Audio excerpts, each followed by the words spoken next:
welcome or welcome back. My name is Arian, although this is not my Goals Hawaiian shirt because I can't find it anywhere.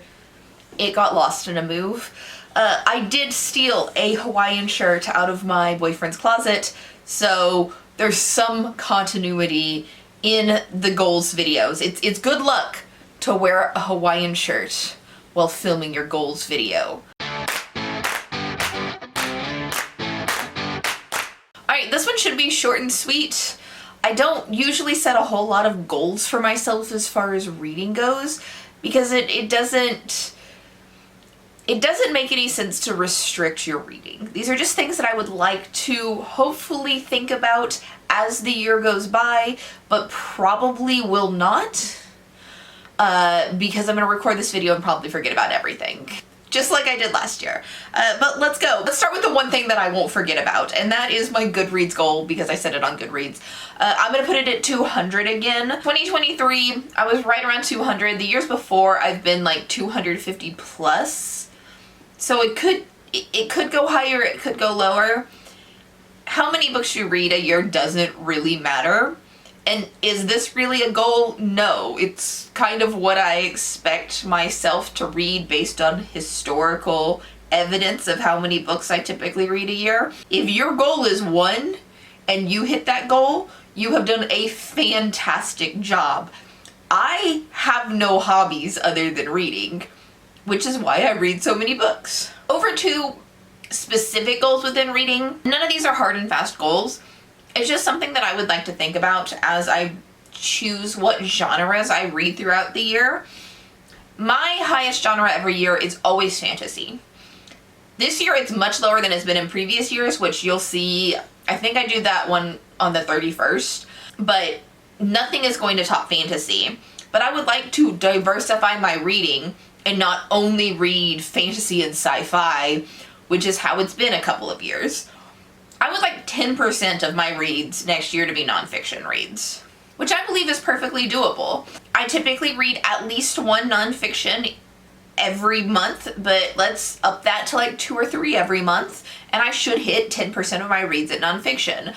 Even though reading is escapism for me most of the time, I do like to educate myself, and there are a lot of nonfiction topics that I definitely should look into more. If you have any suggestions for great nonfiction books, drop them in the comments below. The other thing I want to do is kind of push out sci-fi. Like every year I read fewer and fewer sci-fis, and every year I realize that sci-fi really isn't for me outside of dystopian. Like I love dystopian sci-fi, but not so much most of the other sci-fi, so why do I keep forcing myself to read a lot of things that I don't like? And I mean, I do still love sci-fi. It is still my second most read category, but I want to explore more outside of sci-fi, because a lot of the sci-fi I read, I don't love as much as I should. And for that, I want to increase my horror reads to 20%. I want to be a horror girl. Again, recommend me all of the spooky books in the comments, either new releases for 2024 or backlog of older horror that I need to read. I like ghost stories and I like body horror, but I don't like realistic horror, if that makes sense. Like if the horror is just some girl being kidnapped and sexually assaulted, that's not really for me. I could just watch the news. But if the horror is a haunted house or space ghost, then yeah, I kind of want to read that. And the last genre I want to talk about is classics. I didn't read a single classic this year, or at least I didn't finish a single classic this year. Oops, that was definitely not the plan. I'm definitely, like, I plan to be down on my classics from previous years, because I think, like, 2019, like, my highest read category, or my second highest read category was classics. And I only expect, like, maybe 6 classics a year, but definitely higher than 0. So, yeah, let's get back into those classics. I also would like to make time to reread more books in 2024. There's so many books that are like 5 stars and books that I feel like could possibly be favorites of all time, but I've only read them once. And I kind of want to go back and reread some books that I loved. Like just knowing that I'm going to go into a book and knowing that I'm going to love it, instead of reading back to back to back to back to back 2-star books because they're popular books that don't even sound interesting to me and it might make good content. Like, give myself grace for a few rereads, especially if I've been reading a bunch of really shitty books. And then series.